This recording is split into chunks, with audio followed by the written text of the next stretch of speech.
Good morning students. Today we will read our third chapter of grammar, शब्द विचार। बच्चों, ये तो आप जान ही गए हैं कि भाषा बोलते समय हम ध्वनियों का प्रयोग करते हैं। ध्वनियों का लिखित रूप वर्ण है।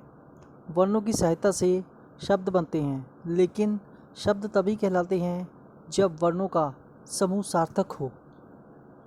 शब्द की परिभाषा। वर्णों के सार्थक समूह को शब्द कहते हैं। शब्द तथा पद। शब्दों से वाक्य का निर्माण होता है। जब हम अपने मन के भावों को प्रकट करते हैं तो हम शब्दों को वाक्यों में एक निश्चित स्थान पर रखते हैं, अन्यथा वाक्य का अर्थ ही बदल जाता है। उदाहरण, एक गिलास में पानी ले आओ। गिलास में एक पानी ले आओ।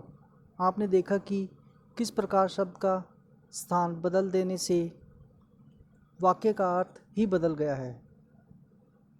पद की परिभाषा।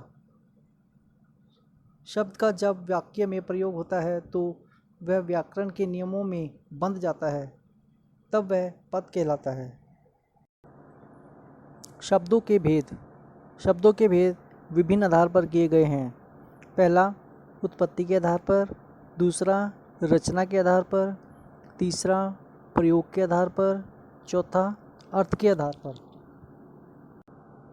उत्पत्ति के आधार पर शब्द के 5 भेद होते हैं: तत्सम, तद्भव, देशज, विदेशज, विदेशी तथा संकर।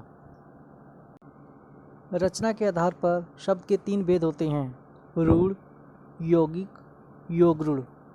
प्रयोग के आधार पर शब्द के 2 भेद होते हैं: विकारी, अविकारी।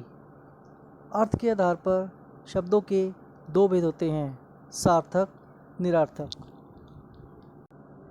धन्यवाद।